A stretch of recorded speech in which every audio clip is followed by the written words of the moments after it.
everybody. Hello. Hi, everyone. That was Junia Alfonseca, everybody. Thank you for giving your round of applause.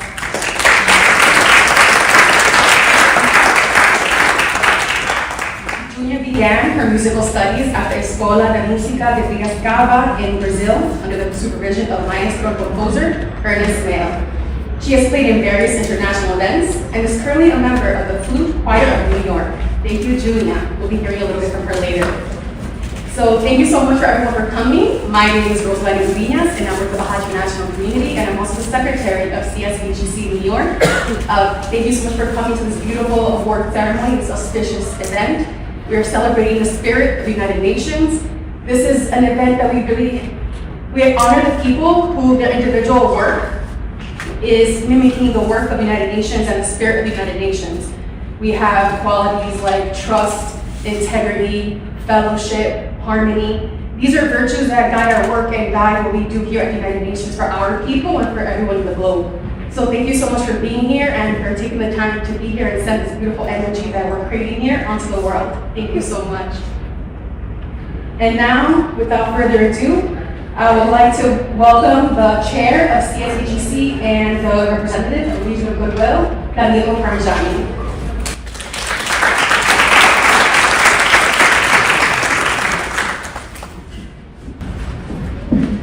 Distinguished authorities, honorees, dear partners, sponsors, volunteers, friends, ladies and gentlemen, present here or watching online, good afternoon. I'm deeply honored to stand before you today representing the Executive Committee and members of the NGO Committee on Spirituality, Values and Global Concerns, CSVGC-NY, a committee of the Conference of Non-Governmental Organizations in Consultative Relationships with the United Nations, Congo. Additionally, I have the privilege of representing the Legion of Goodwill, an international civil society organization founded in Brazil, dedicated to promoting social equality, peace, and ecumenical spirituality since the 1940s. As we gather here today, it is clear that the world continues to cry out for peace, not only in words, but through the call for renewed moral strength, shared purpose, and action. This reality makes the theme of today's ceremony, fostering foundational principles for a sustainable tomorrow, more urgent than ever. It reminds us that true progress must unite material advancement with spiritual and ethical growth, a principle reflected in the lives of our dear honorees here. The Spirit of the United Nations Award honors those whose life demonstrates that compassion, unity, and service can transform reality. Through their dedication, they remind us that nurturing goodness and solidarity is essential for sustaining peace.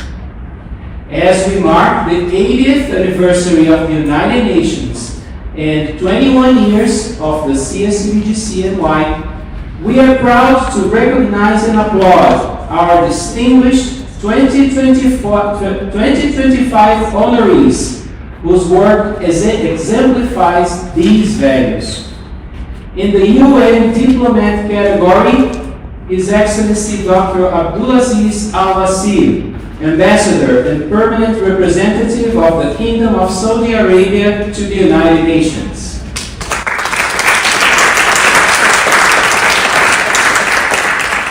In the UN Secretariat category, Dr. Najat Malamjid, Special Representative of the UN Secretary General on Violence Against Children.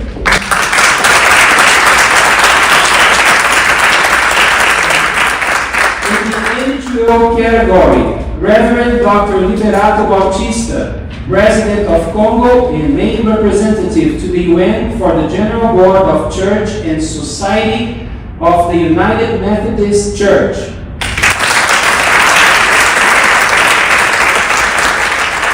And in the youth category, Zira Timbene Owanzi, founder of Smiles Africa Organization and Connecting Africans.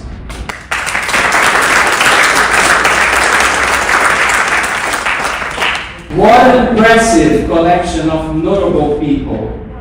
In addition to honoring these distinguished authorities, our committee also takes a moment to celebrate one of our most enthusiastic and beloved members, our dear Nina Meyerhoff, who is also here in person with us.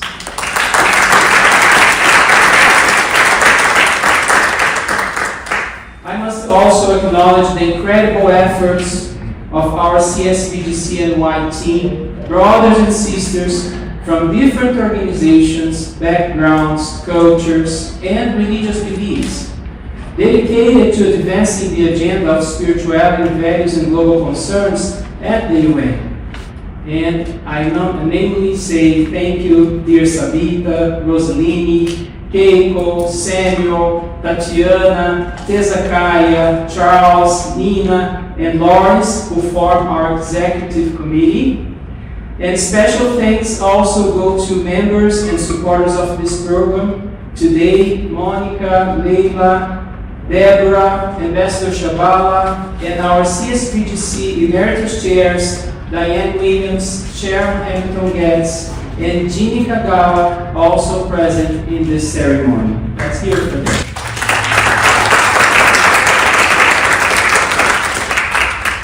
Equally, we're grateful to all our dedicated volunteers, partners, sponsors, many of them who are here in this room, our talented musicians and performers. Without their tireless support, we would not be gathered here today, and they form a true testament to what collective dedication can achieve. Ladies and gentlemen, sisters and brothers, as many of you know, I represent the Legion of Goodwill, and earlier this month, we experienced a difficult but glorious moment in our organization.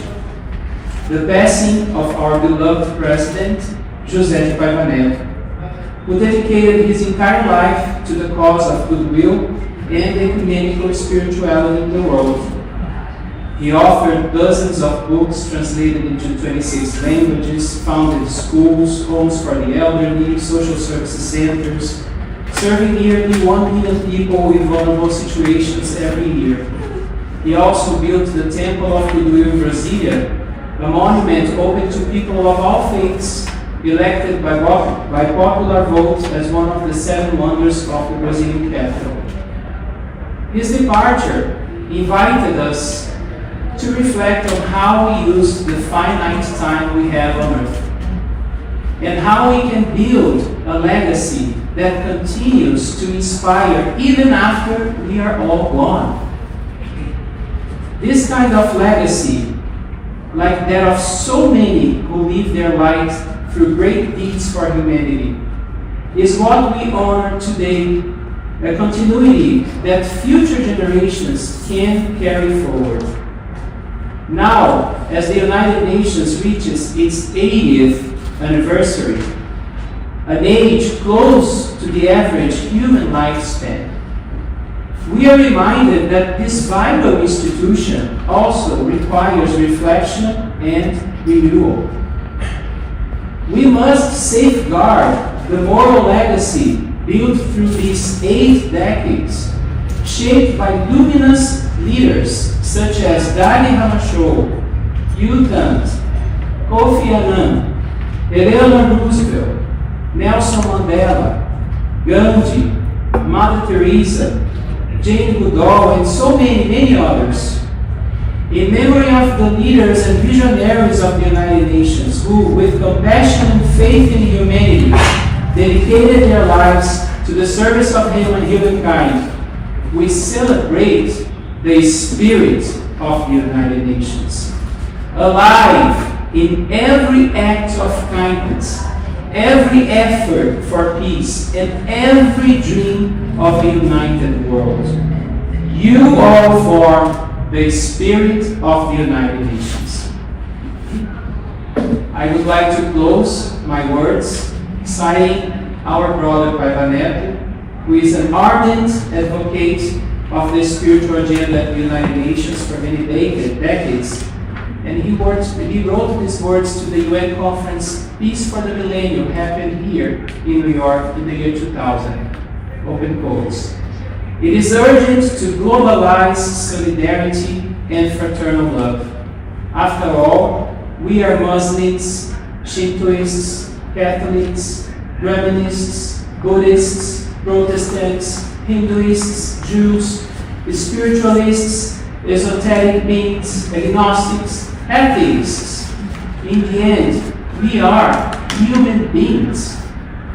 This means that we must respect the origins and the points of view of our fellow beings and coexist in the tune of peace so that we can give hands to one another and work on behalf of those in distress before we are all globally in distress. The lack of solidarity is taking the planet to a pre-harmony phase. Close quotes. Thank you, everyone, and let us all enjoy the light of this beautiful ceremony. And now, with great joy, I have the honor of presenting our keynote speaker, our dear Ambassador Anwarul Chaudhry, former Undersecretary General and High Representative of the United Nations, founder of the Global Movement for the Culture of Peace, and the very first recipient of the Spirit of the United Nations Award back in 2007. Dear Ambassador Chaudhry, thank you. The floor is yours.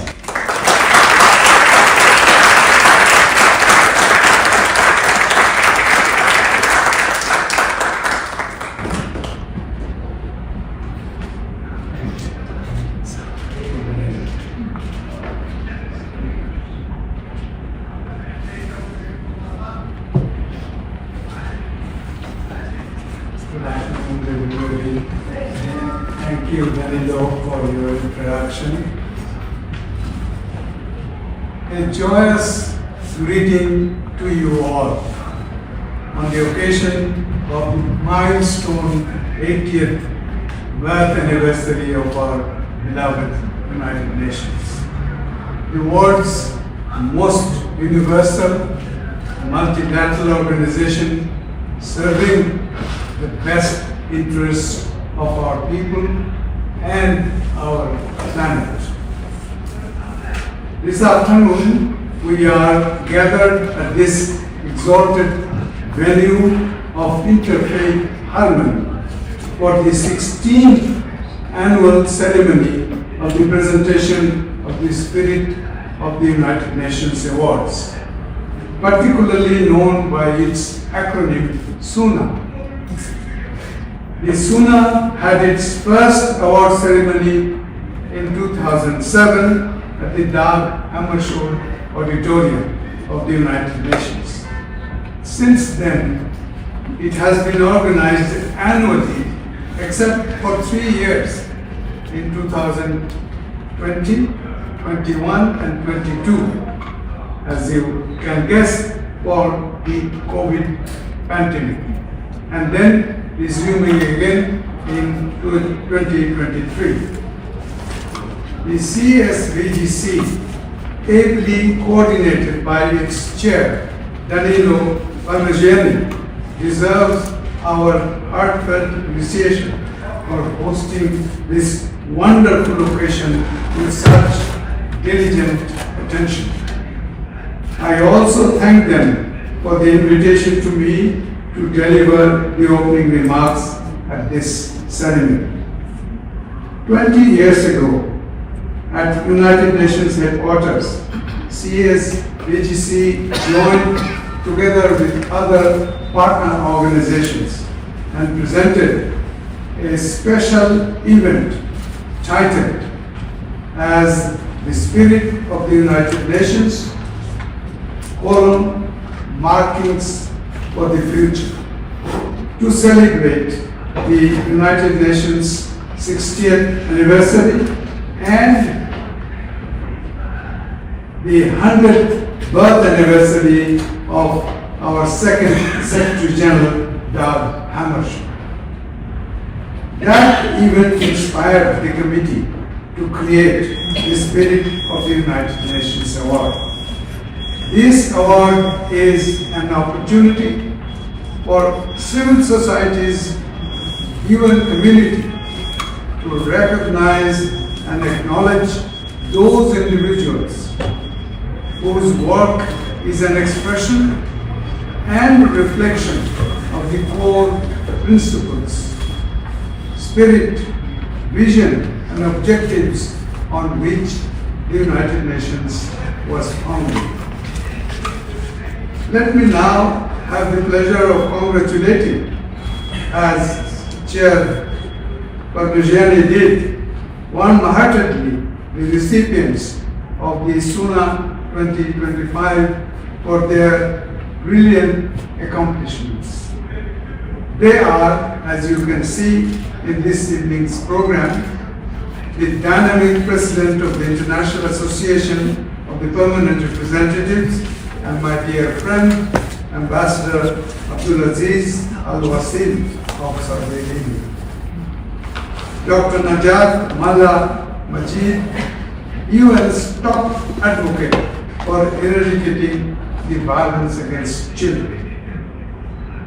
Reverend Lady Bautista, with whom I have worked together over the years on many fronts to promote civil society objectives, and the young activists representing the new generation, Zita Wanzai, and finally, the important recognition of a lifetime achievement of our honored activist colleague, Nina Meyerhoff.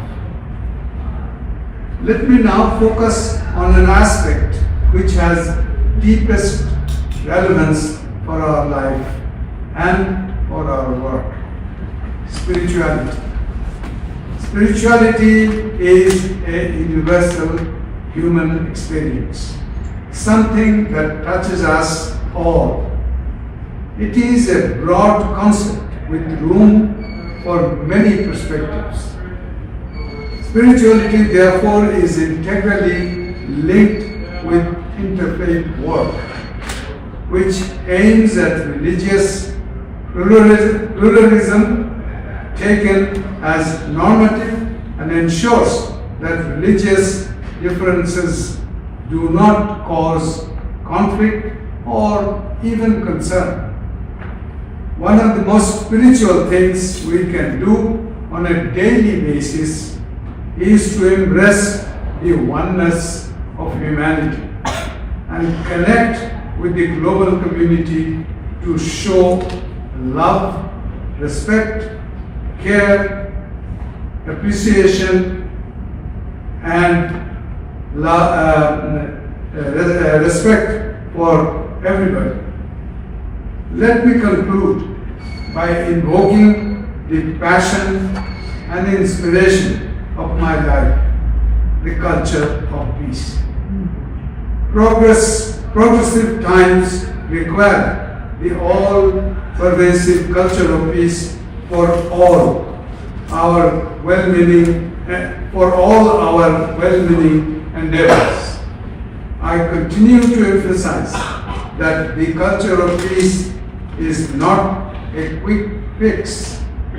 It is a movement, not a revolution. Peace is not just the end of war or conflict. Real peace means also the end of discrimination, prejudice, injustice, and inequality.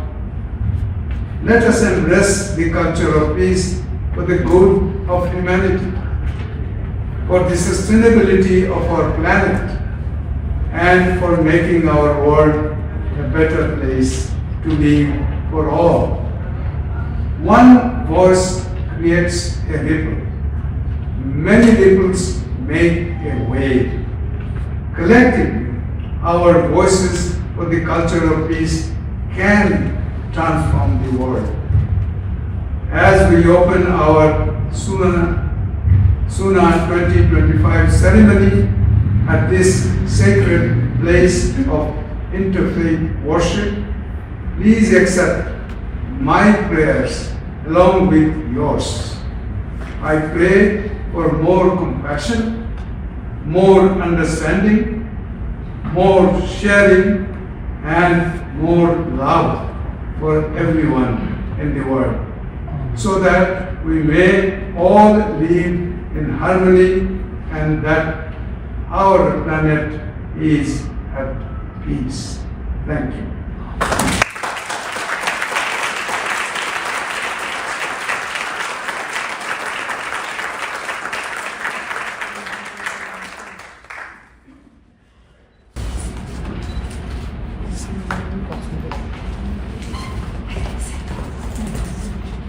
Good afternoon. We have arrived at this momentous time of year when the NGO Committee on Spirituality, Values and Global Concerns presents its flagship initiative, the Spirit of the United Nations Award SUNA, on the eve of the United Nations Day tomorrow.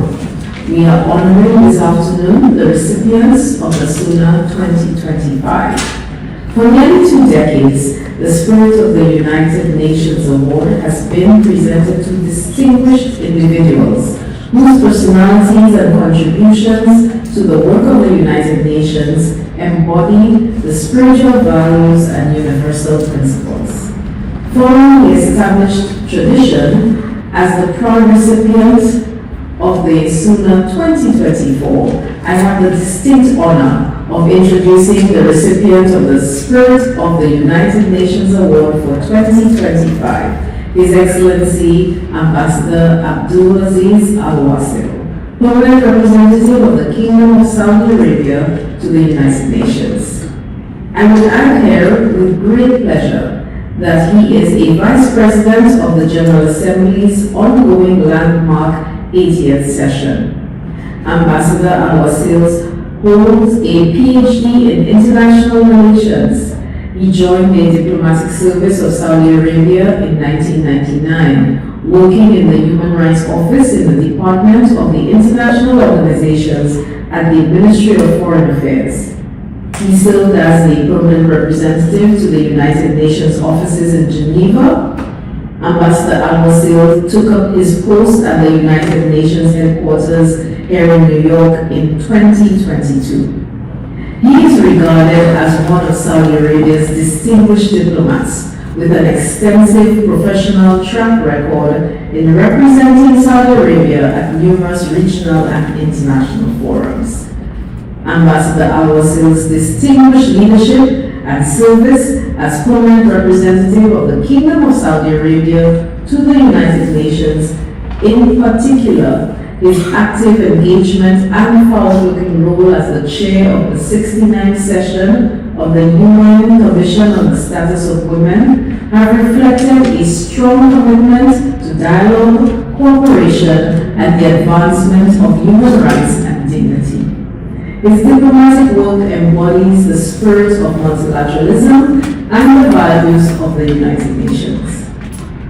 Ambassador Al-Wasil's dedicated and outstanding service in realizing the goals and objectives of the United Nations has been truly inspirational. His exemplary role as the president of the International Association of Permanent Representatives, well known here as the IAPR, a highly respected organization with a membership of more than 300 past and present permanent representatives, has earned him the admiration of the international community. It is now my honor to present this prestigious Spirit of the United Nations Award for 2025 to His Excellency Abdulaziz Al-Wasil.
express my sincere thanks and appreciation to the chair, Mr. Daniel Parmigiani, and his team for organizing this important event.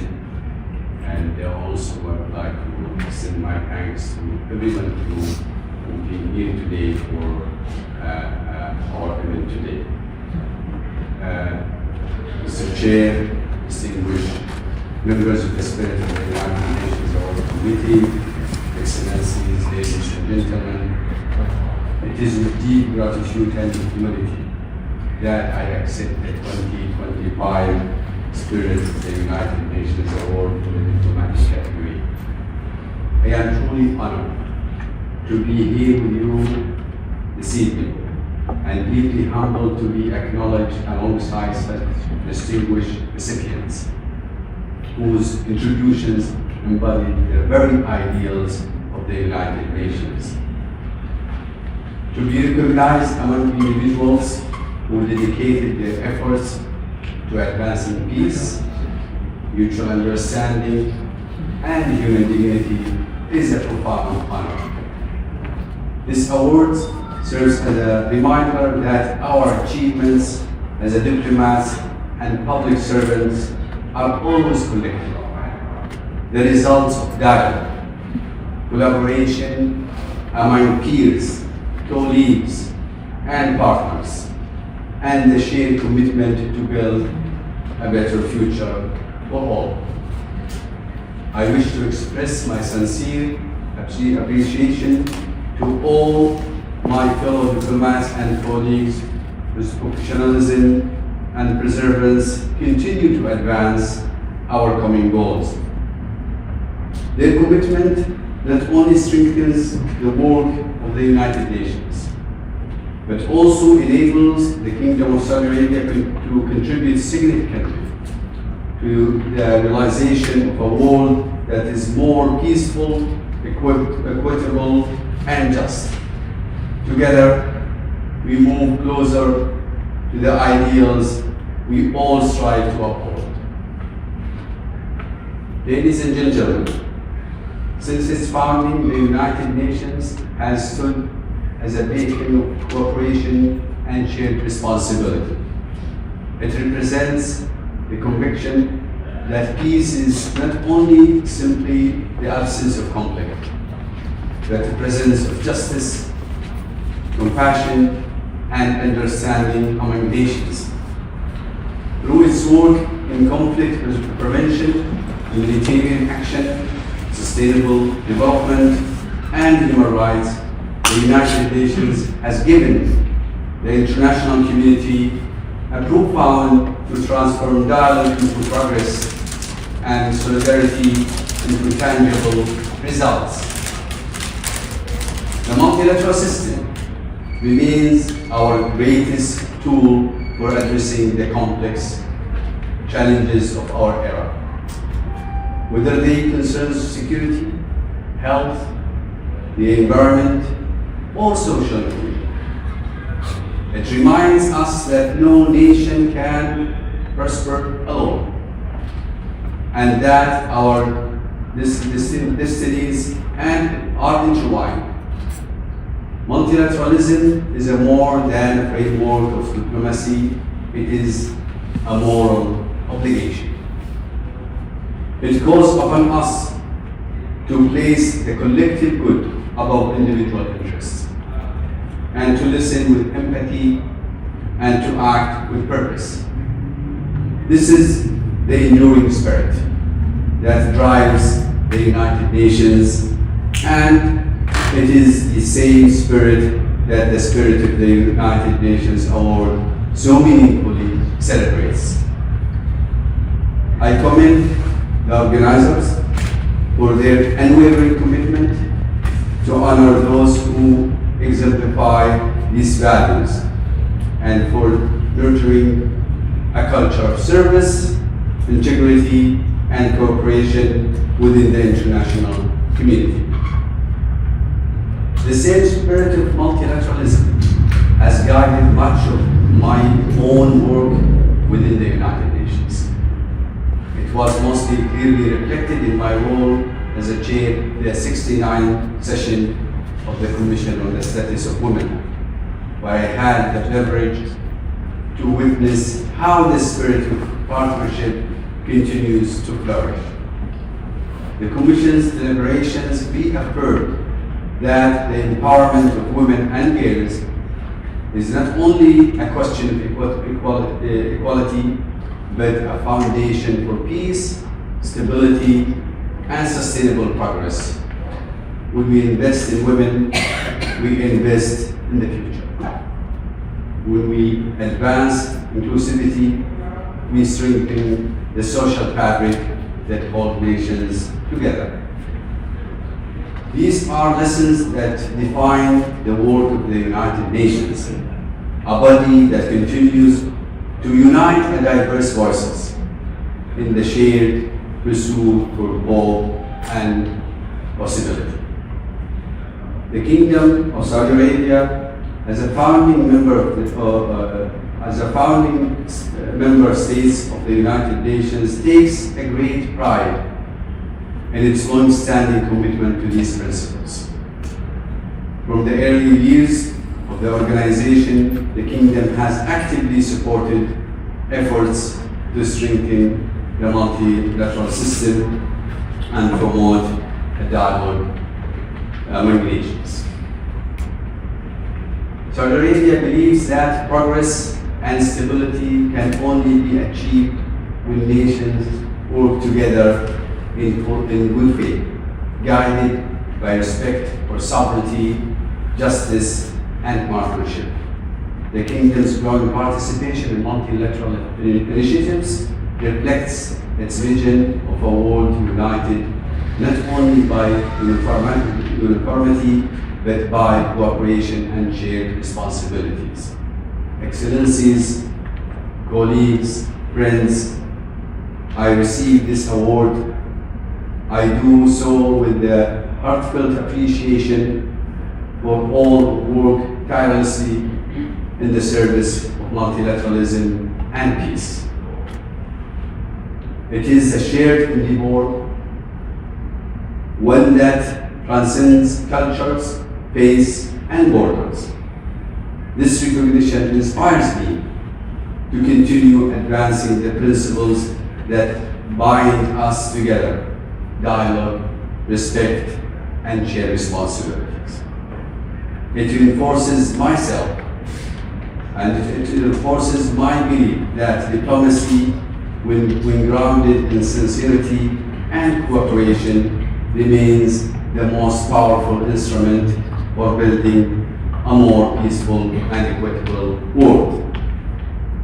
May this award remind us that the spirit of the United Nations lives not only in our institutions, but in our actions, in the way we listen, engage, and unite for a common good. I extend my deep thanks once again to the spirit of the United Nations Award Committee for their meaningful honor, and my warmest congratulations to my fellow awardees whose dedication and service continue to inspire us all. I thank you.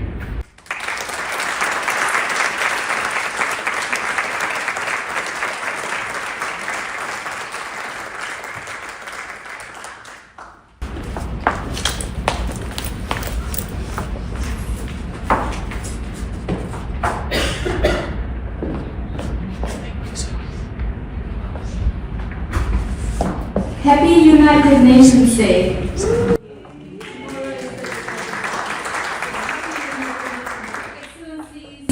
Distinguished attendees, I am going to take a few seconds to go a little bit out of protocol because I want to take a moment to really congratulate Ambassador Abdulaziz. I think it is really, I want to share with you, it is not just what he brings to the table as the ambassador, but it's also his personality, his passion and his dedication what he brings.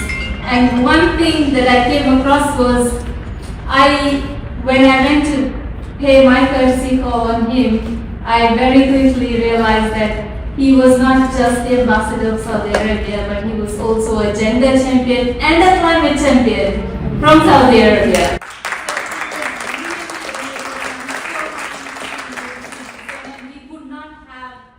Being able to get the political declaration during the Commission on Status of Women earlier this year without your tireless efforts and your hard work, and also the multi-program of work that you were able to complete. So thank you so much for everything that you do for all of us.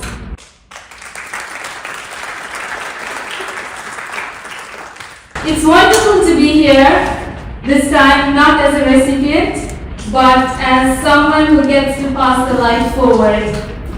The Spirit of United Nations Award isn't about titles or achievements. It's about something deeper.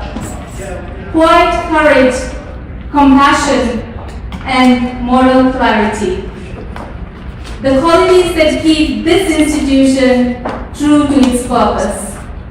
This year, that spirit shines brightly in Dr. Najat Marla Majid. The Secretary General Representative on Violence Against Children, a true member of the UN's League of Quiet Heroes, or perhaps I should say Sheroes. No cape needed. Her powers are grace, compassion, courage, and an unshakable belief that every child deserves to grow up safe and loved. When I first met Dr. Najat, I was serving as Ambassador of Maldives to the United Nations, and she didn't have a cape, but I saw her superpowers right away when she came to see me. She met everyone with the same respect and care, even the smallest delegations, like mine. She took the time to explain her work and to listen. That humility said everything. To her, every child, every life mattered equally, no matter where they were born or how big their country was. A pediatrician by training, Dr. Najat has spent more than 40 years defending children whose suffering often goes unseen. In Morocco, she found BITIC, one of the first organizations to protect and reintegrate children living and working on the streets. Later, as the UN Special Rapporteur on Sale of Children, she confronted the painful realities with courage and honesty, reminding the world that our humanity is measured by how we treat the most vulnerable. Today, as the Secretary General Special Representative, she leads with empathy and conviction. She's built strong partnerships with governments and civil society, brought greater coherence across the UN, and made sure children themselves are part of the conversations. She often reminded us that if we don't end violence against children, 11 out of the 17 SDGs will remain out of reach. Through the Pathfinding Global Alliance, she helped nearly 50 member states turn words into action, proving that policy, compassion, and accountability can go hand in hand. But beyond her professional achievements, she carries a rare joy. She loves music, she loves to dance, and she brings that same lightness into her work and her life, to her workplace. She is also a proud grandmother of an 11-year-old, a 7-year-old, and almost a 2-year-old, which might explain her energy. There is a story she once shared, and that captures her spirit. Her eldest grandson, when he was younger, came to her and said, Nana, if I understand correctly, your job is to protect all children in the world, in the whole world, from all forms of violence, right? Then he paused and added, Nana, you need intensive physical training. And you need the help of all the Avengers. He began listing them one by one, apparently. Iron Man, Spider-Man, Superman. But honestly, I think they will be lucky to have her on their team. And also her team of commanders. I hear that you call your team commanders. You have a team of commanders and they are all here. Which speaks volumes about the work that you do and the passion you bring to the workplace, and it speaks volumes about who you are as a person. I would like to ask or request all your team to stand up and give a round of applause.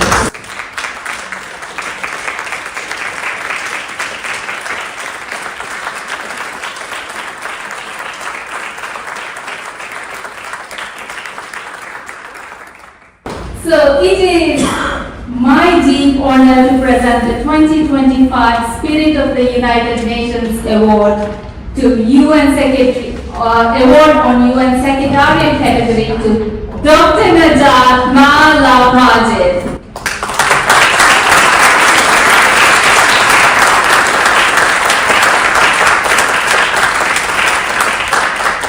A true hero for humanity.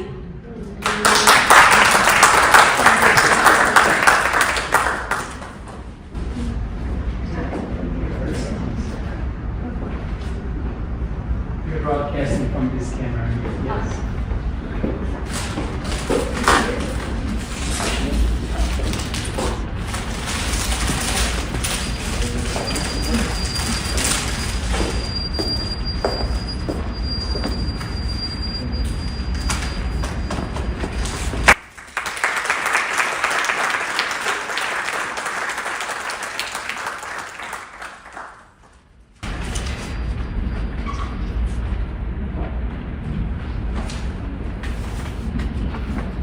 Thanks a lot, dear Ambassador team. You know, after your speeches and your kind words, it's very difficult to speak. So I just want to tell you that I will be very short regarding this.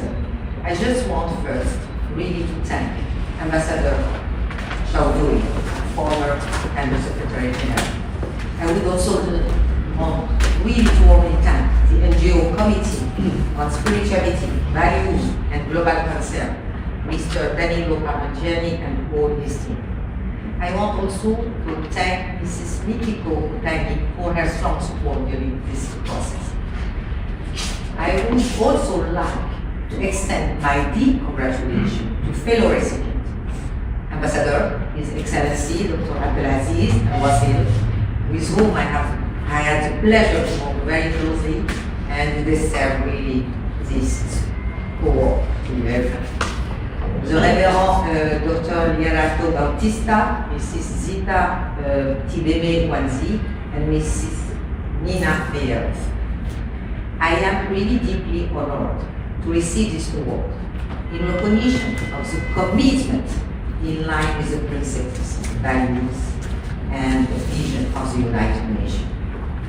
That I join because I trust that these values are the stuff. They are uniting us, and we have to never forget that we are here to serve human people, and mostly in my case, children.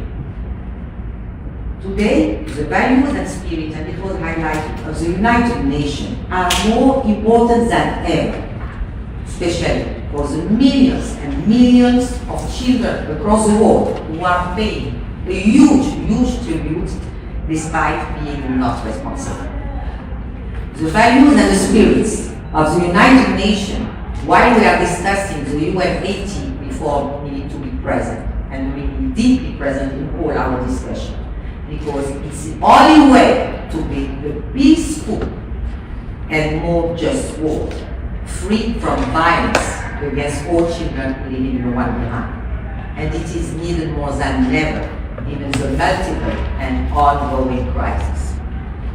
All my life, I have been blessed to have collaboration with people who share the same values of empathy, humanity, and humility.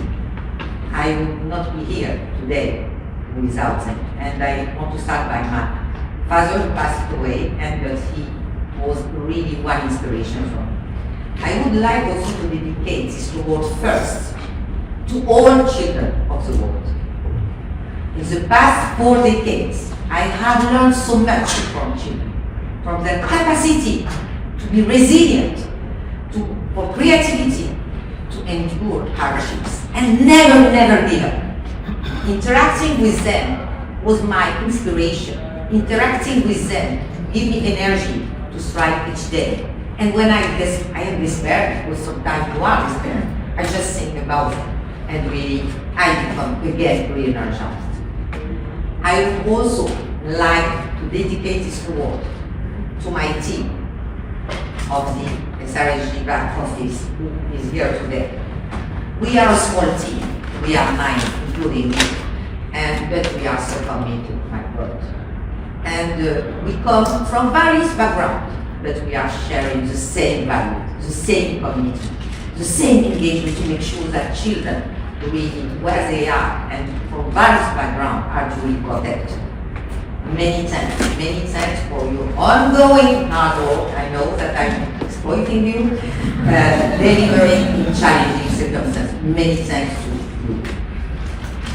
I would also like to dedicate this award to all the stakeholders I have had a chance to work with. State representatives, civil society organizations, faith-based organizations, traditional leaders, religious leaders, civil society, UN colleagues, among others, who are strongly committed to protect children, standing alongside with the most vulnerable children and families. And finally, I would like to dedicate this award to my grandchildren. And I had them just on 4 before. Wow, the 3 of them are my eternal source of inspiration. It has been 6 years, as you highlighted, dear team, since my grandson told me that I needed intensive physical training to do this job well. And I can tell you that every day and even every night is an intense training day and night. And I am still waiting for the help of the others. Many thanks to all of you.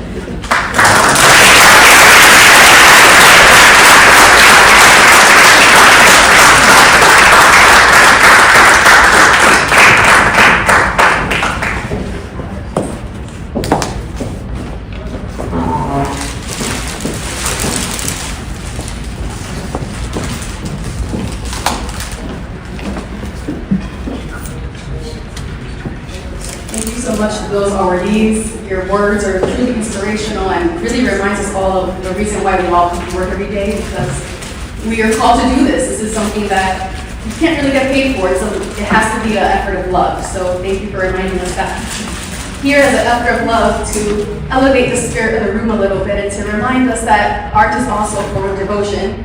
We have 3 musical talents. We have Janine Otis, who's a pianist, music director, and recording artist with 2 gold records. She's a lover of music and people. Very grateful to have her here, and she's happy to be here. We have Larry Marshall, who's a Broadway performer with 15 Broadway shows under his belt. He's a Grammy Award winner and a Tony and Drama Desk nominee. Thank you, Larry, for being here. And Michelle, can't forget Michelle de la Fave. She became a familiar face to millions during television viewers through her work through the Dean Martin's NBC television series. Today, Michelle performs for veterans, groups, and headlining concerts at several NYC nightclubs and many special events at the United Nations. Michelle is a dear friend of the committee and mine as well. Thank you all. Enjoy.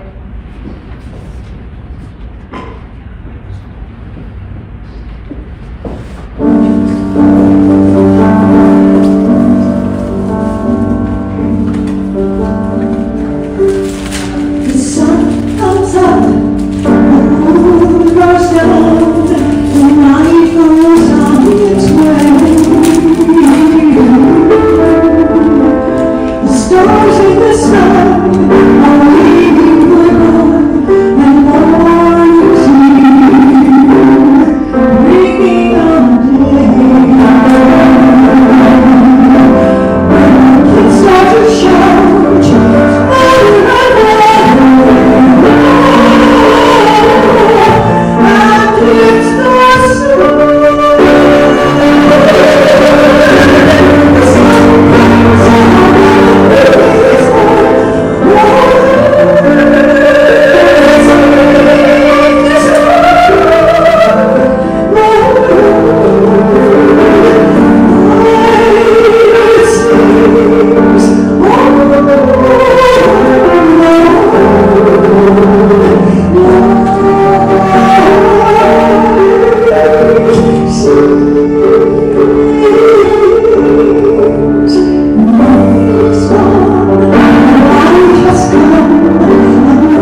their service. Janine and Michelle have been dedicated servers to us in the greater UN community for years and years. Not only here at the SUNA, but also for the International Day of Peace observances that we've had and other special occasions. So it's only fitting that you're joining us today, and we salute you and wish you a happy UN Day too for being part of our special SUNA Awards ceremony.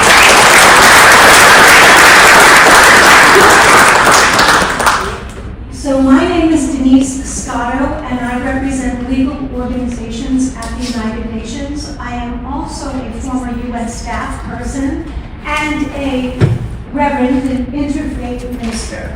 I've been involved in this community, and I see so many friends here, so many family here. In these hallowed halls of the Tillman Chapel, so many of us have gathered together with the Reverend Dr. Liberato Bautista for decades. For those of you who don't know, Levy, as he's affectionately called, has been around these hallowed halls in these sacred spaces, not only in the Tillman Chapel, but across the street in the main UN building, in the meditation room, in many other spaces and corners in Vienna, in Geneva, in Africa. I could go on and on and on. Levy has been involved in UN work with the Methodists for over 40 years, roughly 40 years. The dedication, the commitment, the conviction is something that really has caused so much admiration for many of us and so much respect. I am so humbled to be here today. Yes, I've been a former recipient, but it's just as thrilling to be here to introduce my good friend, Levy. I'll give you some little incidents that maybe personalize this a little bit more.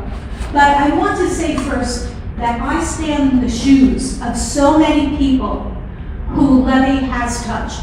He has touched thousands and thousands of lives around the world, not only in New York and in UN, formal UN spaces, but in so many other countries, because he has brought the UN to people in all places in the world. In small places, in large places, in places where people are suffering from poverty, where people have no medical treatment, where people don't have any food or shelter, or who have been violated in so many ways. I've been an attorney and I've worked so many years on human rights, and Levy has been a champion for human rights around the world in so many ways. In my very early career, I met Levy through Kay Fraley. She's someone who worked for the Methodist Women for years on end. And she's the one who brought me into the whole area of gender equality and women's rights. But I could go on about other people too, like Eleanor Brown, who helped write and get the Congo, the Conference on Non-Governmental Organizations Foundation, up and running. And I've had the privilege to serve on that Congo Foundation board. I've had the privilege to work with Levy when he, in one of his first terms as Congo president, to be on the nominating committee and worked closely with him. And then more recently, we were both keynote speakers for a special NGO leadership conference in the Republic of China, Taiwan, back in November 2023. There are many other things that I can say about Levy, but I think that so many people in this room, and I see you all here, from Diane to Ambassador Chabala, to Gayatri, to Julia, to Sharon, who's my opera friend over there, who's looking down. There are so many people in this room who know Levy, and they know that he has helped raise the whole civil society group, but those people who have deep, strong faith convictions. He organized for many years a special symposium on the role of religion and faith-based leaders in the work of the UN, in the work of foreign policy. I mean, this is something that has been, I think, an important aspect of trying to have greater voices and elevate the voices not only of civil society, but those people with deep and abiding faith. which Levy has. If you don't know, he has been a teacher. He has for years taught at universities. He has also written extensively on ethics, multilateralism, ecumenicalism, human rights, international consultation and the process of consultation and why this is so significant. It's not just about the work, but how to get the work done and the best way to make that happen. He's done so much in terms of really bringing so many different groups to feel that they belong. And this is something that happens not because someone does good work, but it's the way that they approach it and how they interact with other people.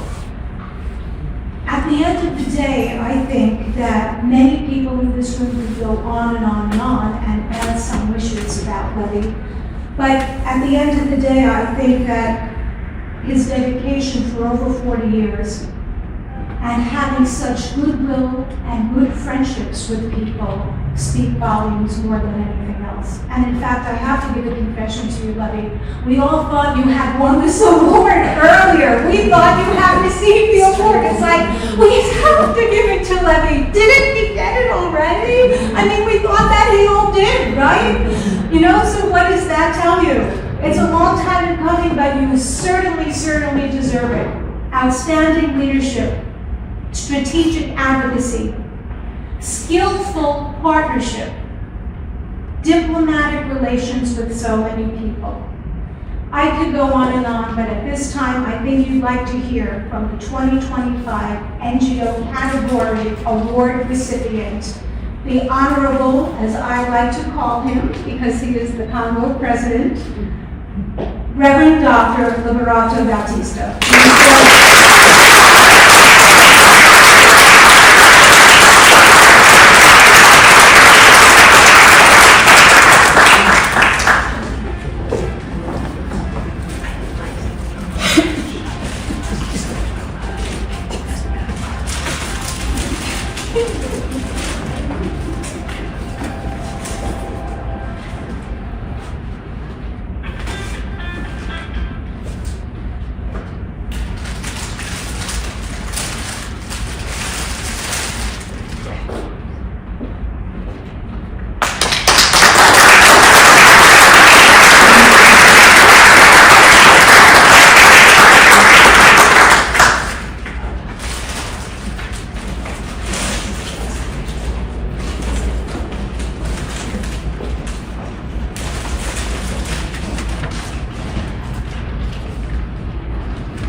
Thank you, dear Denise, friend and colleague. Can you hear me well without the microphone? I always say that my mother has gifted me with a megaphone here. And so when the loudspeaker fails, people can still hear me. I want to join the chorus in greeting the United Nations 80th anniversary. And I say that because you are at a United Methodist facility. The Church Center for the United Nations was built by my organization in 1963. And I don't say that lightly because in January of 1946, the Methodist Central Hall in England hosted the first General Assembly of the United Nations. A Methodist facility in London hosted the first General Assembly. So we hold dearly the greeting every year of the United Nations. So in January of 2026, the Methodist Central Hall will hold once more a commemorative service in honor of this venerable institution.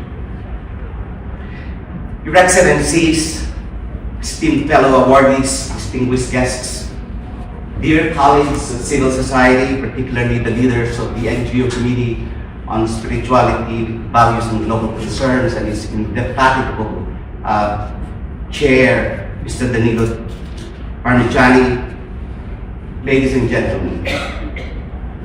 Today, I am truly honored to receive the 2025 Spirit of the United Nations Award. And I do so with a heart full of humility and gratitude. this special recognition isn't just mine. It belongs to everyone who passionately works toward justice, peace, and human dignity. It's for those who see the United Nations not just as a political body, but as a moral and spiritual journey that brings us closer together. The NGO Committee's inspiring vision of a global culture of peace, built on justice, solidarity, compassion, and deep respect for life, is not just an idea. It's something we actively practice every day. This vision extends beyond religion, beyond ethnicity, gender, even location, encompassing all aspects of our personal and social lives. It encourages us to fill every moment with purpose, warmth, if you will, even meaning. Being recognized by a committee of peers who highly value divine essence, inner wisdom, and the oneness of life calls us into greater accountability. It urges us to ensure that our work in multilateral spaces is not only strategic, but also spiritual. That our diplomacy is both practical and ethical. And that our advocacy is not only bold, but must be compassionate. In 1955, Charles Malik, a Lebanese philosopher, diplomat, and key architect of the Universal Declaration of Human Rights, highlighted the United Nations' spiritual importance. He noted that despite being shaped by national interests, the United Nations contains a spiritual energy that arises with nations uphold norms and values. This voluntary alignment with higher principles, that of truth, of justice, and of peace, makes the UN a spiritual space. Malik's insight profoundly aligns with my perspective that the spirituality extends beyond mere religious practice. It constitutes a mode of existence within the world, a dedication to principles that surpass borders and ideological differences. It serves as a moral compass, guiding our interactions with others, particularly in the intricate landscape of multilateralism. Multilateralism at its core, if you will, is a spiritual space. As a political body of nation states, it may not openly reveal that spirituality, but the ability to listen across differences, to negotiate with empathy, and build consensus based on mutual respect. That's spirituality. You need friends, not enemies, to navigate this multilateral arena. It's the understanding that no nation, no community, or individual can thrive alone. We are interconnected, and our futures are linked. In my work across borders and nations with ecumenical and interfaith leaders, I have seen how spirituality can motivate collective action. I have noticed how faith-based organizations bring moral clarity to key international issues such as climate justice, gender justice, migration justice, human rights, and peace building. These groups and leaders remind us that the United Nations is not just a place for governments, but a community of conscience where civil society, religious leaders, and grassroots movements come together to speak truth to power. The spirit of the United Nations lives in this community. It lives in the Universal Declaration of Human Rights. It is based on the principle of sovereign equality, which ensures that every nation, regardless of size or power, has a voice and agency. It lives in the dialogue among cultures and religions, which fosters understanding and solidarity. Ladies and gentlemen, friends, that spirit, it's what animates this award you are bestowing on four of us. and I am truly grateful. But we must also acknowledge the challenges. The United Nations is often criticized for its bureaucracy, slow pace, and susceptibility to political paralysis. However, its spiritual significance does not lie in its perfection, but in its ongoing effort. It is through convening, deliberating, and seeking common ground that the United Nations embodies the spiritual energy of human cooperation. Former United Nations Secretary General Dag Hammarskjöld said it well. The United Nations was not created to bring us to heaven, but to save us from going to hell. The spirit of the United Nations Award is a shared aspiration, not a personal accolade.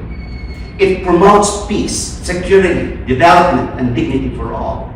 The award reminds us that diplomacy, political will, and civic courage are essential to turn oppressive governments to justice, uneasy alliances into peace, and irresponsible development into sustainability. When we blend the spiritual with the normative, when we not only imagine but also practice providing food and freedom, jobs and justice, land and liberation to people, these are not just rhetorical pairings. They represent the holistic nature of human life, civil and political, social, economic, and cultural. They embody spirituality in action, where values meet policy, where compassion meets justice. In other words, as the Roman Catholic Sisters of Marin County in California put it beautifully while in a poster, at the table of peace shall always be bread and justice. Spirituality is the grounding of one's soul and the mooring of one's heart, so that one's mind focuses solely on improving the welfare of humanity rather than on oneself. Spirituality is the deepest anchor from which human dignity draws courage. Human rights find sustenance in spirituality. When one loses and abandons such spirituality, one's ethical compass is jarred and moral bearing is lost. This leads me to a crucial point: a transformative multilateralism, one that respects and upholds the core principles of the United Nations, has a broad view of inclusion. Inclusion not just of people, but also of the planet. It is a multilateralism that acknowledges the interconnectedness of all life and the integrity of creation and the urgency of ecological justice. Friends, transformative multilateralism calls for multi-actor involvement, allowing civil society to access the United Nations premises, its agenda, its decision-making, its commitments. But access, and then where did I put that? I got the little, it's in front, there it is. Access should mean more than just a badge. It must be a voice, it must be influence and partnership. My Congo friends who are here would have heard me many times, my shorthand for this, that access must mean access to the premises and the promises of the United States. Access to the physical premises and the substantive agenda promises of the group. This multilateralism must also be intergenerational.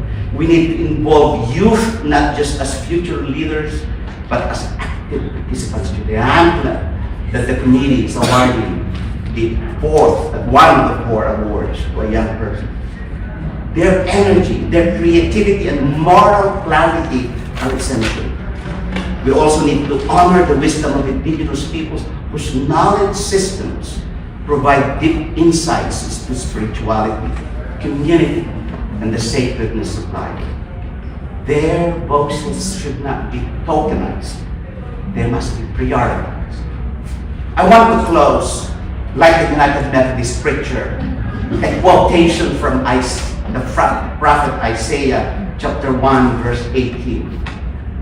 The prophet Isaiah, whose same words are emblazoned in the Isaiah wall a few steps away from here. But in chapter 1, right away, prophet Isaiah says, come now, come on now, let us reason together. Come, let us reason together. This is not a passive invitation, it is a moral duty. It calls for dialogue, discernment, and shared responsibility, especially in his vision to beat swords into plowshares and spears into pruning hooks.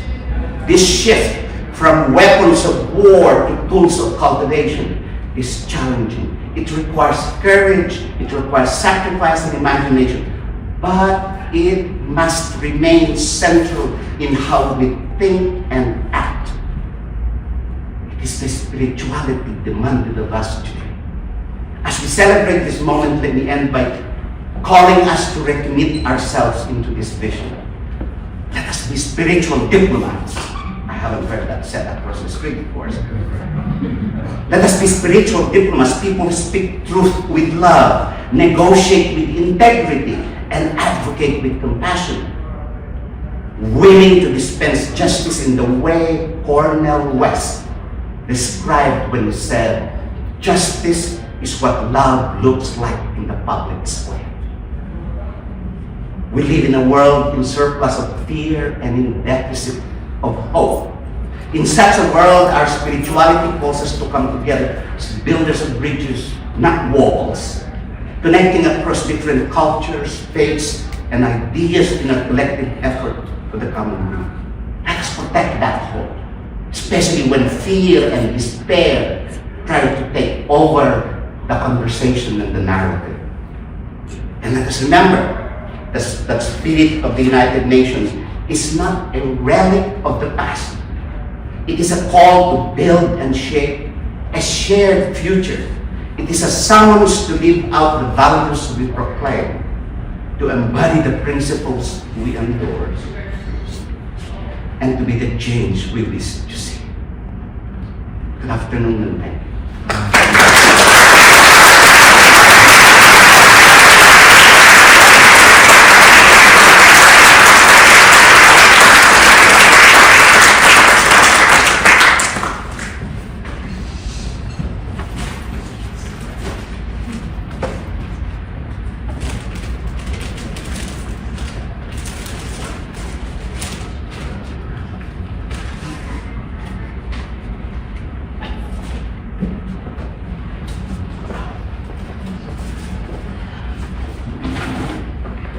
First of all, I had a speech that was prepared, but after hearing all the speeches, I think I should go and just talk to you.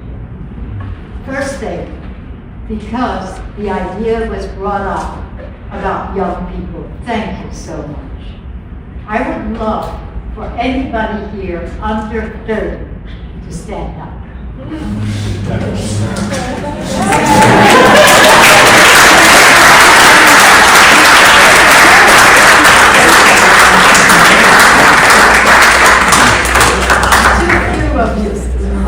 Too few of you. And I'm so sorry that the person who is supposed to introduce Sita could not be here, and that Sita at the last minute could not come herself. That hurts me, but you're going to see her on video. So, instead of a speech, let me start by this. I'm going to make you laugh. I'm wearing my running shoes. Now, why am I wearing them? Because I took a plane from Dallas, Texas this morning at 7 in the morning, had to get up at 4. And you know, I came here and I was going to take my good shoes out, then realized I couldn't fit my sneakers into the little bag I had. So, I changed the top, but I didn't change the shoes. Okay, now, let me tell you, Dallas, Texas, you don't think of the UN when you think of Dallas, Texas, or North Texas for that matter. However, let me remind you of something. How many of you have seen the Golden Rule? The Golden Rule at the UN, that big mosaic that shows how we should be with each other. Okay, that Golden Rule was given by my organization, the one I headed for 8 years, and I'm still their representative at the United Nations. So, it's called the Thanksgiving Foundation. Now, how I met Zita is incredible. The UNA was giving me the Eleanor Roosevelt Lifetime Achievement Award. This was in Fort Worth, which is a city next to Dallas. And Dallas and Fort Worth are, a big stretch of all kinds of little towns, of suburbs, etc., becoming one of the biggest areas, urban areas in the United States. And there, this young woman got up afterwards, came up to me and said, "I'd love to talk to you." Now, this young woman is from Cameroon. When I had been at the United Nations with UNDP, United Nations Development Program, I was in Cameroon. And so there came a thing. She's from Cameroon, but she's a permanent resident of the United States, and she lives in Fort Worth, and she is a full-time data analyst. She's 25. So, under 30, 25. And what has she done? I couldn't believe it when she told me. She had started one organization, and then came a second one. The first one is a Smiles Africa organization. It works in Cameroon, Nigeria, and Ghana. Remember, this woman works a normal day. And after this, she does this. What dedication. Anyway, so she works with the grassroots. She's gone from being, she's not Francophone, but she makes sure that she tries to include also Francophone countries. That's why the Connecting Africans organization, which is the second one she founded, has gone into Rwanda, because she wants to unite the people of Africa to work for themselves, the grassroots, the young ones, the under 30 ones. She's my granddaughter of the heart. Anyway, you see, I've become very touched by her, because her dedication is incredible. From a town in Texas, a place where you do not hear very often about the United Nations, where most people do not know what the United Nations does, how it exists. They only see the bureaucracy, all right? And that you have someone doing that and spreading the word and giving her day and night time to God. That is why I put up her nomination. And when she was selected, I have to tell you, I started dancing. At 78, that's something.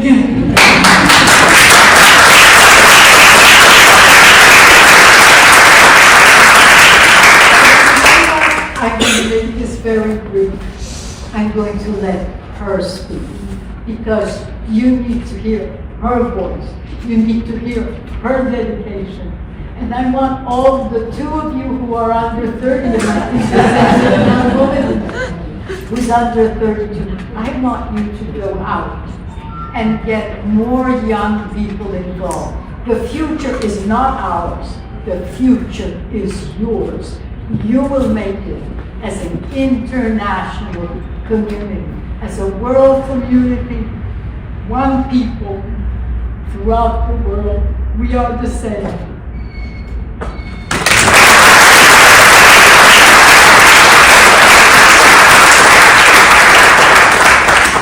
Excellencies, distinguished members of the esteemed guests, fellow honorees, ladies and gentlemen, and everyone gathered here today, good afternoon. It is with profound humility and deep gratitude that I stand before you today to receive the Spirit of the United Nations Award. I am truly honored by this recognition, and I accept it not as an individual triumph, but as a shared achievement, one that celebrates every person, every community, and every young change maker who believes in the power of unity and service. My journey began not in the halls of power, but in the heart of community, among young people seeking purpose, hope, and opportunity. Through the Smile Africa Mentorship Summit SAMS and connecting African organizations, we sought to build more than skills. We sought to build confidence, dignity, and the belief that each of us has something valuable to contribute to the world. I have seen how hope can turn into impact when people are given the chance to learn, grow, and lead. In those spaces of young men and women learning to lead, of youth discovering their potential, I saw the essence of the United Nations vision. A world where everyone matters and no one is left behind. The spirit of the United Nations represents peace, unity, and the shared humanity that binds us all. To me, this award is a reminder that true leadership is not about standing above others, but about standing with them, listening, empowering, and working together towards a better tomorrow. It reminds me that even in small acts, in mentoring one young person, in empowering one community, in speaking of the justice of sustainability, we contribute to something far greater than ourselves. As I receive this award, I am reminded that our work is far from over. I am reminded that the spirit of the United Nations is not confined to institutions. It lives in the actions of ordinary people doing extraordinary things every day. I dedicate this honor to all young change makers across Africa and beyond who dare to dream. To every partner who believes in collaboration over competition. And to every voice that has proven that hope, when nurtured, becomes power. May we continue to build bridges where there are divides, create opportunities where there is despair, and carry forward the torch of peace, equality, and shared humanity. With deep appreciation, I thank the United Nations for this honor, and I reaffirm my commitment to advancing its timeless ideals through service, collaboration, and love for humanity. Thank you, I remain Sita Tibemi.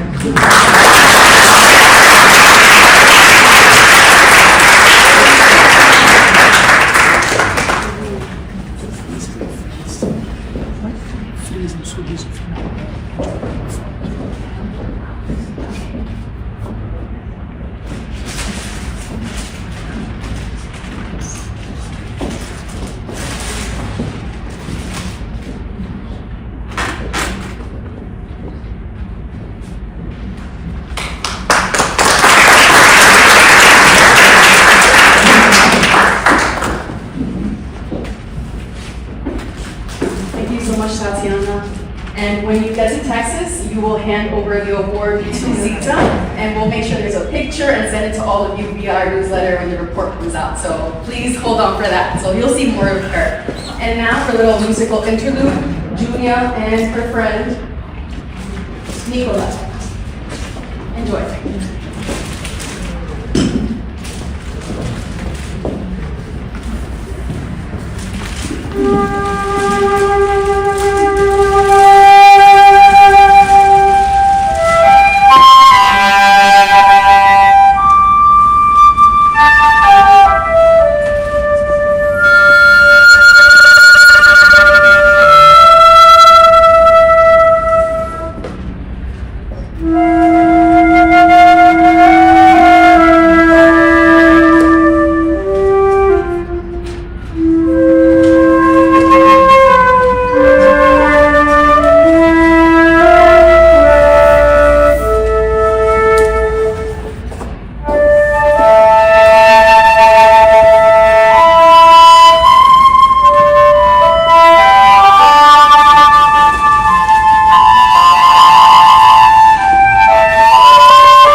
so much, Julia and Nikolai. So that concludes technically the awardee SUNA presentation. So give everybody a round of applause.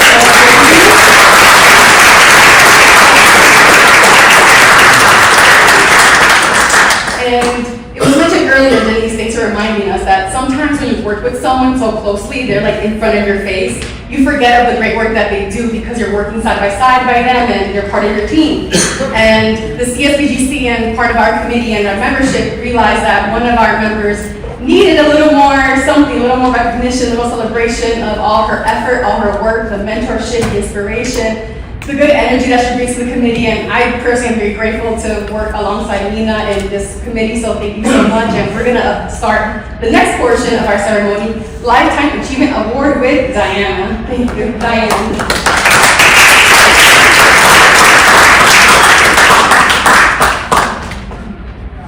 Thank you, Rosalini. Your Excellencies, ladies and gentlemen, good afternoon, and happy anniversary of the United Nations 80th birthday. And I think it's no coincidence that this honoring, this tribute, comes after young Zita, because the woman that we're honoring has dedicated her life to the youth of the world. So it's truly my pleasure to present this Lifetime Achievement Tribute to our beloved Executive Council member, Dr. Nina Lynn Meyerhoff, on behalf of the NGO Committee on Spirituality, Values, and Global Concerns, in recognition of her lifetime achievement as a visionary educator and world server, a champion for peace, and a lifetime messenger of oneness. Nina has devoted her life to awakening the hearts and minds of so many, but especially the young people of the world, to the understanding that we are one human family connected to all life.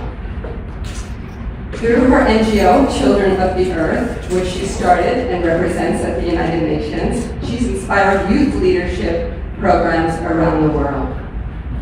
Through her outstanding work in education for peace, consciousness, and global citizenship, including co-authoring a book on conscious education and developing a handbook entitled Pioneering Spiritual Activism, she has reminded us that the purpose of learning is not just knowledge, but love and service and action. Nina's innovative work in understanding the importance of spirituality and values in peacemaking through educational methodologies has reached young people in over 100 countries and continues to grow. Her life reminds us that peace is a practice, lived every day through compassion, connection, and service. And I just want to say one thing about service, because Nina has served all around the world, and she always brings young people, her colleagues, and her friends, including myself. I have served with Nina in so many different locations around the world, but I want to mention just three. The first was during the tragedy of 9/11. We were here in New York City. And the first phone call I got after I went home was from Nina. And the phone lines were hardly working that day. And she said, let's go down and serve. And I said, of course. So we went down to the armory where people were coming in. And I get very emotional because it's a very hard moment. But it was also bittersweet because so many people were helping. And Nina said, let's start something for the children of the victims. So we started a kids' corner where when they came in with maybe one parent, maybe no parent, and we created a safe space for them. And Nina said, you know what, I'm gonna try to get some teddy bears donated so the children will have something to really hold on to. And that was just so beautiful because it meant so much to these kids that lost so much. So Nina continued the Teddy Bear Project around the world. And then I got another phone call when I was living in Europe, and it was from Nina. And she said, it was right when the war in Ukraine broke out. And she said, let's go and help and serve. And we didn't know what we were going to do. We were bringing teddy bears. But we went on the border of Ukraine and Poland, and we served. And we helped the family and the women's come over and navigate a new life in Poland. And that's the same place in Poland where Nina started the One Humanity Institute right on the grounds where Auschwitz concentration camp is located. And she just continues to do that work, and she's planning on building a solutionarium for solutions for peace at Auschwitz. That is a beautiful legacy for Nina. And the last time, most recently, Nina called me was about 2 weeks ago, maybe less. It was the day before the ceasefire in Gaza. And she said, do you want to go to Gaza and serve? So Nina is always a world server. So thank you, Nina, for honoring you.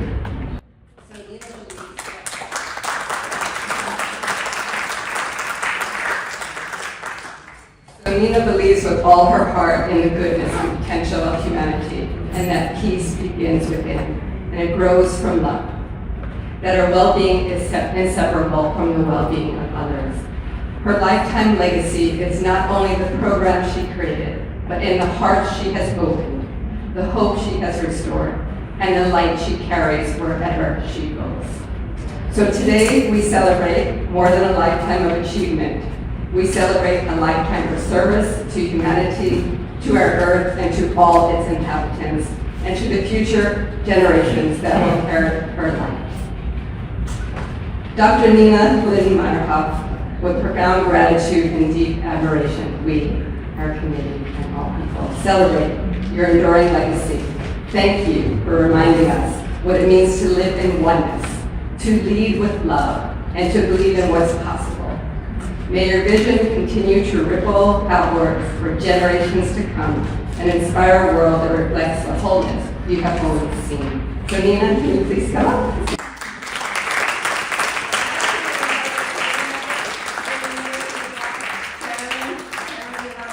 Members, please come up.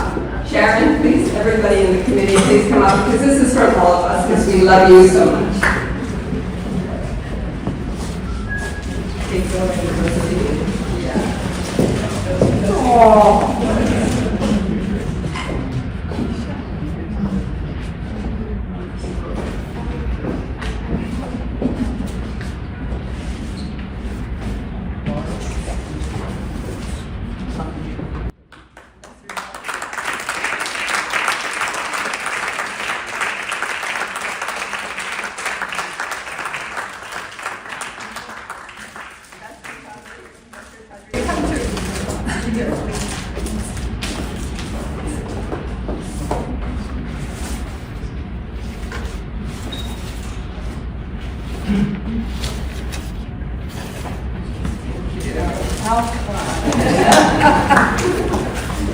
What do I do?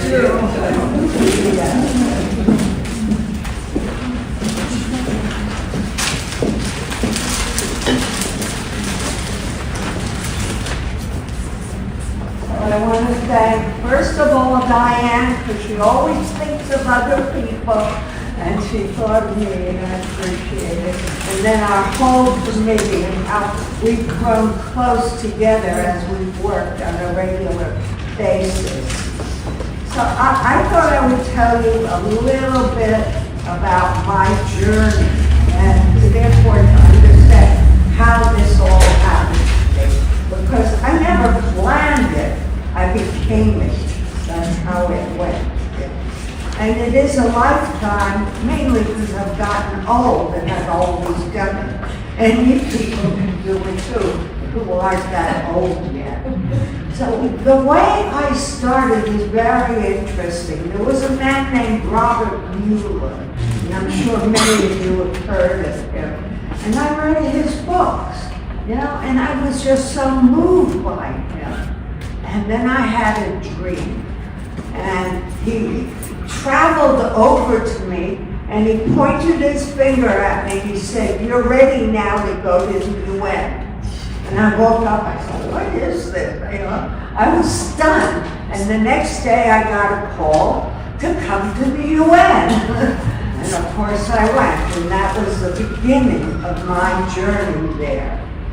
And so I continued to learn and to go to all the NGO meetings.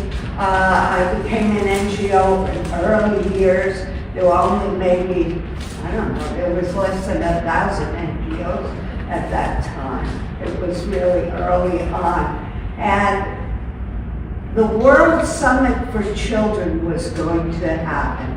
And that was to bring all the leaders of the world together to look at the fate of children. And something really bothered me about this World Summit for Children. I said, why not of children? Wow, it's almost like a white person speaking for a black person. The young people have feelings too. They need a voice. They need to become informed, learn skills, and have a voice to build their future. So I decided to start a competition. I contacted all the missions, I got young people, and I had a big farm in Vermont. I invited them all there, and we spent a week designing a declaration of peace. And it was a beautiful thing. I watched it emerge. It didn't express equality, it expressed equity. Equity for all human beings. It was very beautiful, and their love of nature. And we were on a farm, so you can imagine. So we started to call it the World Summit of Children, and I contacted UNICEF and the UN, and we were able to give the document to every ambassador that year. And then we went to UNICEF and we met with the UNICEF staff. But more important is we went to visit the Dalai Lama. He was in New Jersey. He was very available. We were going to have 10, 15 minutes. Well, we had an hour or so more. And he started feeding the children grapes. He would put one by one into their mouths. And he'd say, I am looking at the fate of our future leaders. And I thought, oh my goodness. Well, I happen to have had a torch with me that was used for the first Earth Run. It was from the United Nations all the way around the world. It was 1986 or something. But it was a powerful statement. You know, it was different. We didn't have Zooms then. We didn't have internet. We had our feet and went around the world. Well, I gave it to the Dalai Lama and I said, please, please, would you bless this torch? And he said, I bless this torch in the name of the children of the earth. And the children are the most important resource we have on this planet. And he said, oh, and you're responsible for the children of the earth. Oh, thank you. But that's how the name of the organization happened. And then I started working with UNICEF, and that was interesting because for the Convention on the Rights of the Child, every country was being asked to assess the state of children at that point. And they were collecting information. And I worked with them, and then I started going around the world and working with the young people. Let them learn what are their rights and what are their responsibilities, because with every right comes a responsibility. It's not just a free form. And so I did over 100 countries or so. So it was fascinating. The children's rights movement, yeah. Okay. And then I was thinking about the International Day of Peace. And the first International Day of Peace, I brought young people, probably about 50 of them, to New York City, and we stayed overnight at the International School, the UN. They slept on the floor in sleeping bags. We ate there. Then they came to conference room 4, and they gave little speeches. Yeah, everybody, it was very exciting. And the bell, the peace bell was rung. It was beautiful. And that was the beginning, and I did it every year. So then I switched to doing it locally. I convinced our school board and the superintendent to give me a school bus. And I would take 50 kids down to the UN. That meant we left at midnight.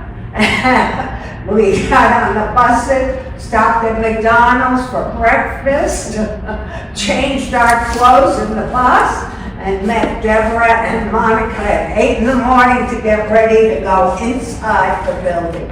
And we did that for years. It was very much exciting. And then I started working with refugee young people, because in Vermont, we have a very high percentage of refugee young people. And we brought people down here from Afghanistan, Syria, Bosnia, Croatia, Kenya, the Sudan boys, all of them on buses each year to the UN, to experience the UN, and the kind of dignity that they felt as a result of having that experience, being able to feel that their country was worth something. Because when you go to a school in America, they don't take in that you belong somewhere else, and that you've made a big trip to this country and are a stranger in a strange land. Like the kids had never seen snow. They didn't understand why you go to work all the day. There were so many things. But they came here and they even got to meet with their ambassadors, which was so exciting, really good. And we even had lunch with Samantha Powers at the U.S. mission, and Obama was there. It was spectacular, of course, for the young people. So I want to say, in closing, that I'm very, very grateful that I've had the life I've had. You know, I never planned it this way. And that I've gotten to have meaning in my life. And I hope you have meaning in your lives. And I know the young people are the seeds of tomorrow, and they should not imitate us. They should begin to understand that they are the future, in the sense that they have their ideas, their consciousness is awakened, and they can build a tomorrow that's much better than anything we've done. They understand interconnectivity. They understand releasing identity, releasing the need for fabulous fortunes. They want to see the world work for everyone. So thank you, thank you, thank you.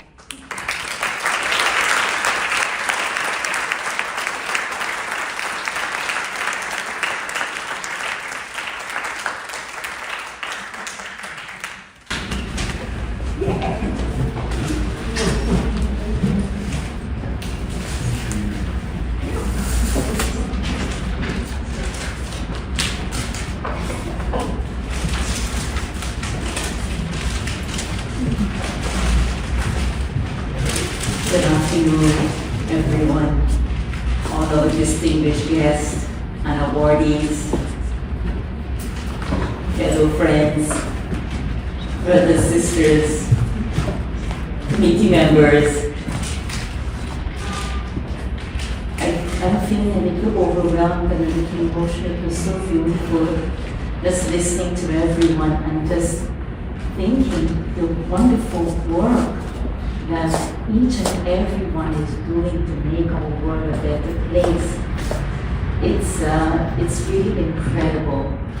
And this year, the United Nations is celebrating its 80th anniversary. Is no small achievement. And the United Nations 80th anniversary also means our anniversary. It's 80 years, whether we have actually been at the UN for 80 years or not, but if you are serving at the UN, it means it's been 80 years of history and experience and wisdom that we are all carrying here today. And so to celebrate, so this is now the end, we're coming to the close of today's Spirit of the UN Awards ceremony. And we want to dedicate these last few minutes of today's program in honor of the 80th anniversary of the UN, of our UN. It is our United Nations. And so our volunteers are going around to give each one of you a candle and a reflection card. So maybe if we can make this a little quicker, maybe others can pass it around a little so that each one can get their candle. This candle will also be a gift from the committee to all of you.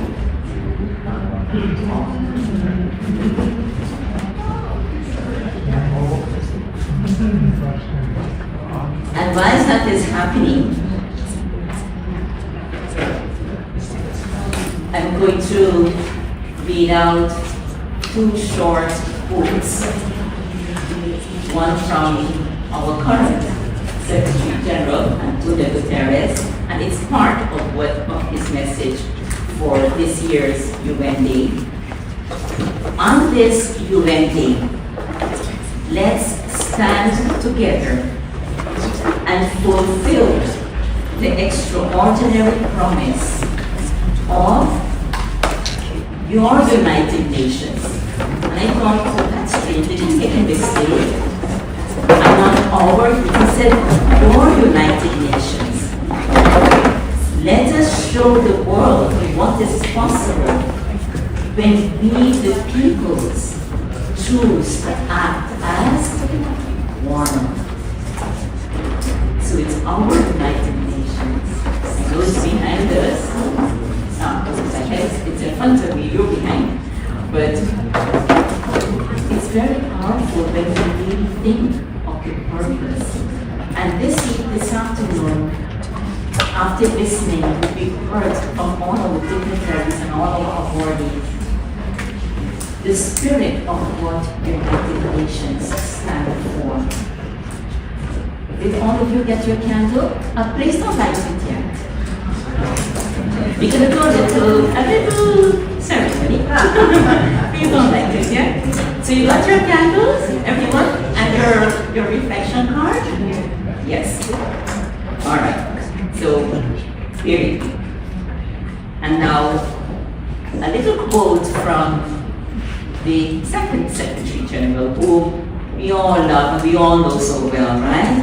God Hammerschultz. With respect to the United Nations as a symbol of faith, it may be said that to every man it stands as a kind of yes to the ability of man to form his own destiny and form his own destiny so as to create a world where the dignity of man can come fully into its own. So we're not just doing this for ourselves, but we have to uphold the dignity of the other so that he, she, us, can see our own dignity and enable someone else to recognize their own dignity. Oh, that's powerful. That I took very dearly because I feel this is what the spirit of the UN is all about. And so now come to the ritual ceremony. We're to hold this light. We heard about a torch. And to hold this light so that this light can be carried, this wave can be carried all across, not just the United Nations, but the United Nations represent all countries in the world, but let it go across the entire globe. And I'm going to add, the season of lights has begun, right? A few days ago, with the Festival of Lights, Diwali, and it is ongoing. So listen, it's by no mistake that we are going to carry this light. So now, holding this thought, go internal, silently read the words on that reflection card or affirmation card, because I would like you to hold those words, internalize those words that are written on your heart, own it, they are yours, it's who you are. So own those words, go into the experience of them, light your candle, and in that form of what those words represent, during that state and holding that light, let us send this wave, this energy, this strength, the resilience, the hope, the light, the commitment that we all have towards the United Nations, to the world, and wish it happy anniversary. So we will all be learned up quiet, read those words, internalize it. You can lift your candle up, it looks very beautiful in the picture. And in this minute of silence, let us send this wave out and wish the United Nations happy anniversary.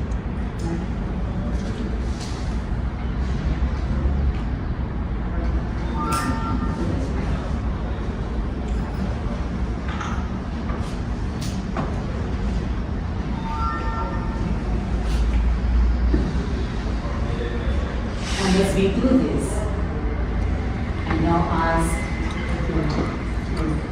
Luna to please play the United Nations hymn that I happened to find on the UN website. And it's very beautiful. So let's hold this thought and listen to the words.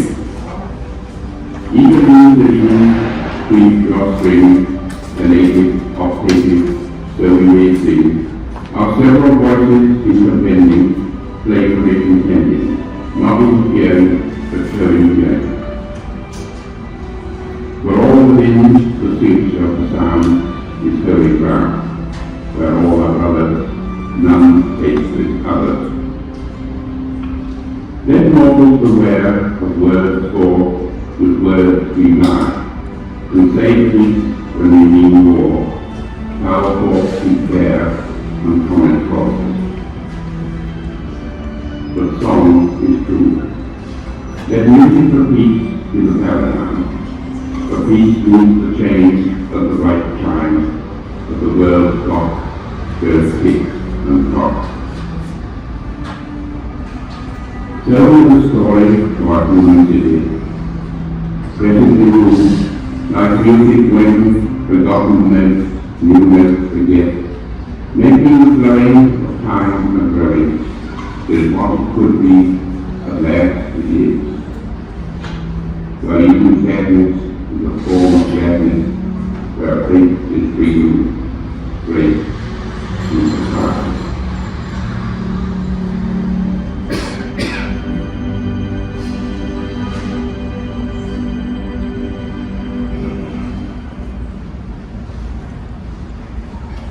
With that, you can close your eyes and you keep them open, and let us send this powerful wave for the United Nations.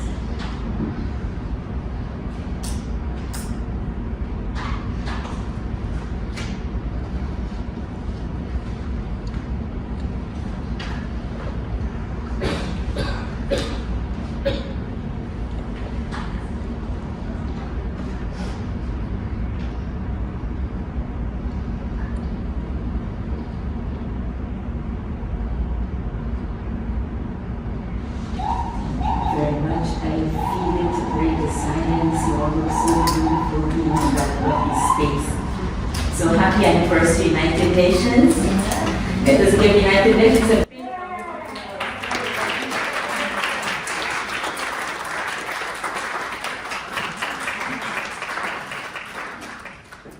and you may want to turn to your neighbor next to you and wish him happy anniversary.